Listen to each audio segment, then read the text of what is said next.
Hi hello ನಮಸ್ಕಾರ ಸ್ನೇಹಿತರೆ. ಕೊನೆಗೂ ಕೂಡ ಇಲ್ಲಿ ಭಾರ್ಗವಿಯನ್ನ ಜೈಲಿಂದ ಬಿಡಿಸುವುದಕ್ಕೆ ಅರ್ಜುನ್ ಕಪ್ಪು ಕೂಟನ್ನ ಧರಿಸದೆ ಕೋರ್ಟಿನ ಒಂದು ಹಾಲ್ಗೆ ಎಂಟ್ರಿ ಕೊಟ್ರೆ ಬಿಟ್ರು. ಕೊನೆಗೂ ಕೋರ್ಟ್ ರೂಮ್ಗೆ ಎಂಟ್ರಿ ಕೊಟ್ಟಿದ್ದಾರೆ ಲಾಯರ್ ಅರ್ಜುನ್ LLB. ಹಾಗಿದ್ರೆ ಏನಾಯ್ತು, ಏನ್ ಕತೆ, ಇದು ಎಲ್ಲವನ್ನ ಕೂಡ ತಿಳ್ಕೋಬೇಕು ಅಂದ್ರೆ ಈಗಲೇ ನಮ್ಮ ಈ ಚಾನಲ್ನ ಸಬ್ಸ್ಕ್ರೈಬ್ ಮಾಡಿ. ಹಾಗೆ ಒಂದು ವಿಡಿಯೋವನ್ನ ಪೂರ್ತಿಯಾಗಿ ನೋಡೋದನ್ನ ಯಾವುದೇ ಕಾರಣಕ್ಕೂ ಕೂಡ ಮರಿಬೇಡಿ. ಇಲ್ಲಿ Brinda ಕಮಾಲ್ಗೆ ನಜುಕು JP Patil Fida ಆಗ್ಬಿಟ್ಟಿದ್ದಾರೆ. Because ಇವತ್ತು JP ಪಾಟೀಲ್ ಗೆದ್ದಿದ್ದಾರೆ ಅಂದ್ರೆ ಅದಕ್ಕೆಲ್ಲ ಕಾರಣ ಬೃಂದಾನೇ ಆಗಿದ್ದಾಳೆ. ಯಾಕಂದ್ರೆ ಡೂಪ್ಲಿಕೇಟ್ ಸಂಧ್ಯಾನ ಮನೆಗೆ ಕರ್ಕೊಂಡು ಬಂದಂತ ಬೃಂದ JP ಪಾಟೀಲ್ನ ಗೆಲ್ಲುವಿಗೆ ಕಾರಣ ಆದ್ಲು. ಭಾರ್ಗವಿ ಜೈಲಿಗೆ ಹೋಗಿದ್ದಾಯ್ತು. ಇದರಿಂದಾಗಿ ಇಲ್ಲಿ ಬೃಂದಾನೇ ನಿಜಕ್ಕೂ ಇಡೀ ಮನೆಯ ಮಹಾರಾಣಿ ಆಗ್ಬಿಟ್ಟಿದ್ದಾಳೆ. ಈ ಕಡೆ JP ಪಾಟೀಲ್ ಅಂತೂ ನಾನು ಹುಡುಕಿದ್ರು ಕೂಡ ಇಂಥ ಬೆಸ್ಟ್ ಸೊಸೆಯನ್ನ ತರೋಕ್ಕಾಗ್ತಾನೆ ಇರ್ಲಿಲ್ಲ ಅಂತ ಹೇಳಿ ಇಲ್ಲಿ ಬೃಂದಾನ ಹಾಡಿ ಹೋಗ್ಲತ್ತಿದ್ದಾರೆ. ಆದ್ರೆ ಇತ್ತ ಕಡೆ ಅರ್ಜುನ್ ಮಾತ್ರ ತನ್ನ ಹೆಂಡತಿ ಭಾರ್ಗವಿಯನ್ನ ಬಿಡಿಸ್ಬೇಕು ಅನ್ನೋ ಕಾರಣಕ್ಕೆ ಲಾಯರ್ ಅನ್ನ ಹುಡುಕ್ತಿದ್ದಾರೆ. ಪ್ರತಿ ಒಂದು ಲಾಯರ್ ಆಫೀಸ್ಗೆ ಹೋದ್ರು ಕೂಡ ಯಾವುದೇ ಲಾಯರ್ ಕೂಡ JP ಪಾಟೀಲ್ ವಿರುದ್ಧವಾಗಿ ಕೇಸನ್ನ ಮಾಡೋದಕ್ಕೆ ಒಪ್ಕೋತಾ ಇಲ್ಲ.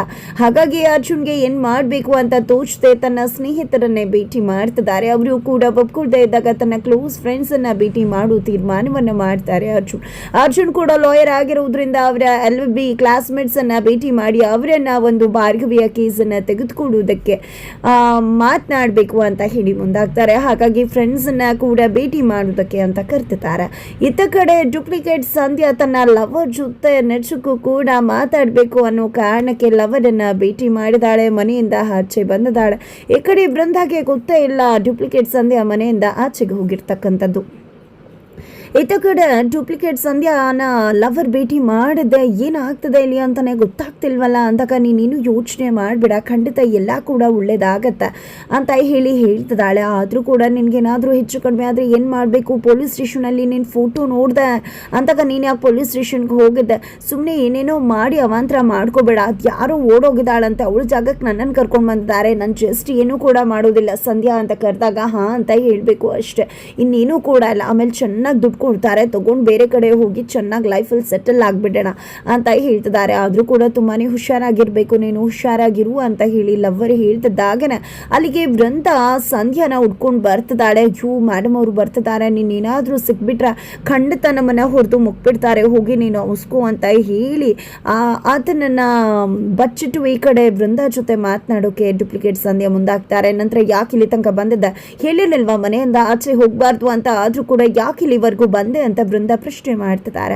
ಅದು ಮೇಡಮ್ ಗಾಳಿ ತಗೊಳ್ಳೋಣ ಅಂತ ಬಂದೆ ಅಂದಾಗ ಗಾಳಿ ತಗೋಬೇಕು ಅಂತ ಇಲ್ಲಿಗೆ ಬಂದ್ಯಾ, ಇದೇ ರೀತಿ ಮಾಡಿದ್ರೆ ಪೇಮೆಂಟ್ ಕಟ್ ಆಗಿಬಿಡುತ್ತೆ, ಸುಮ್ಮನೆ ನಡಿ ಹೋಗೋಣ ಅಂತ ಹೇಳಿ ಇಲ್ಲಿ ಸಂಧ್ಯಾನ ಕರೆದುಕೊಂಡು ಹೋಗ್ಬಿಡ್ತಾರೆ ಬೃಂದ.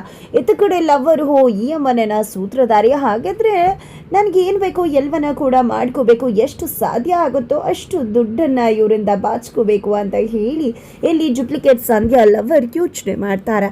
ಅತ್ತ ಕಡೆ ಭಾರ್ಗವಿ ಜೈಲಲ್ಲಿದ್ರೆ ಶಕ್ತಿ ಪ್ರಸಾದ್ ಇನ್ಸ್ಪೆಕ್ಟರ್ ವಿಜಯ್ ಕುಮಾರ್ಗೆ ಕಾಲ್ ಮಾಡಿದ್ದೆ, ಭಾರ್ಗವಿಗೆ ಫೋನ್ ಕೊಡು ಅಂತ ಹೇಳ್ತಾರೆ. ಹಾಗಾಗಿ ಇಲ್ಲಿ ಇನ್ಸ್ಪೆಕ್ಟರ್ ಕೂಡ ಭಾರ್ಗವಿಯನ್ನ ಹೊರಗಡೆ ಕರ್ಕೊಂಡು ಬಂದು ನಮ್ ಸರ್ ನಿಮ್ಮ ಜೊತೆ ಮಾತನಾಡ್ಬೇಕಂತ, ತಗೊಳ್ಳಿ ಭಾರ್ಗವಿಯವರೇ ಅಂತ ಹೇಳಿ ಕೊಡ್ತಾರೆ.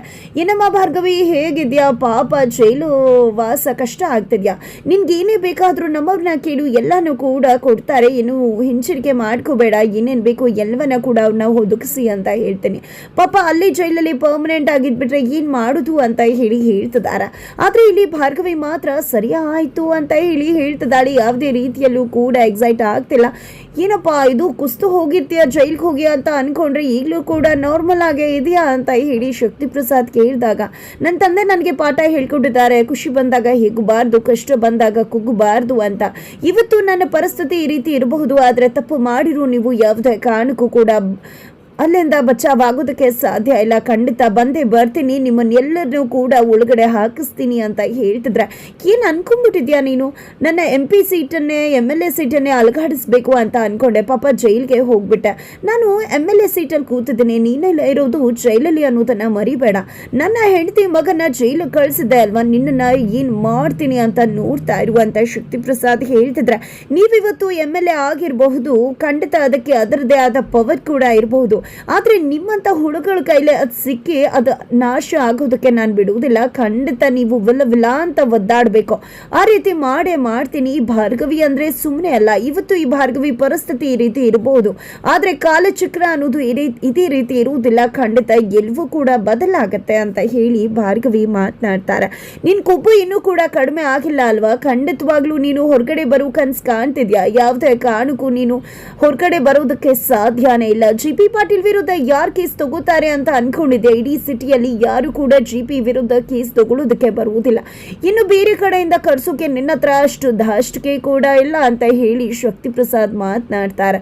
ತದನಂತರ ನಿಮ್ಮಂಥವ್ರ ಹತ್ರ ಮಾತಾಡುವ ಅವಶ್ಯಕತೆ ಇಲ್ಲ ಅಂತ ಹೇಳಿ ಭಾರ್ಗವಿ ಕಾಲ್ನ ಕಟ್ ಮಾಡಿದ ವಿಜಯ್ ಕುಮಾರ್ ಅವರಿಗೆ ಕೊಡ್ತಾರೆ. ನಂತರ ನೋಡು ಭಾರ್ಗವಿ, ನಮ್ಮ ಸರ್ ಮಾತನ್ನ ಕೇಳು. ಖಂಡಿತವಾಗ್ಲೂ ಕೂಡ ಇಲ್ಲಿ ಎಷ್ಟು ಆರಾಮಾಗಿರ್ಬೋದು. ಇನ್ನು ಮುಂದೆ ಯಾವುದೇ ಕಾರಣಕ್ಕೂ ಜೈಲಿಂದ ಆಚೆ ಬರ್ತೀನಿ ಅಂತ ಅನ್ಕೋಬೇಡ. ಇಷ್ಟೊಂದು ಒಳ್ಳೇದಲ್ಲ ಅಂತ ಕೂಡ ವಿಜಯ್ ಕುಮಾರ್ ಕೂಡ ಹೇಳ್ತಾರೆ. ಭಾರ್ಗವಿ ಯಾವುದಕ್ಕೂ ಕೂಡ ತಲೆ ಕೆಡಿಸ್ಕೊಳ್ಳೋದಿಲ್ಲ. ಅತ್ತ ಕಡೆ ಅರ್ಜುನ್ ತನ್ನ ಸ್ನೇಹಿತರನ್ನ ಭೇಟಿ ಮಾಡ್ತಾರೆ.